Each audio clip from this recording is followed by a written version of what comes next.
काई उनके खैनी बाबा काई रखनी उधार।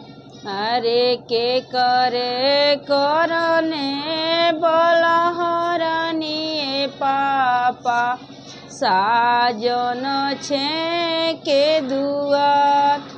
काई उनके खैनी बाबा काई रखनी उधार। अरे के करे करने बलहरनी पापा साजन छे के दुआर।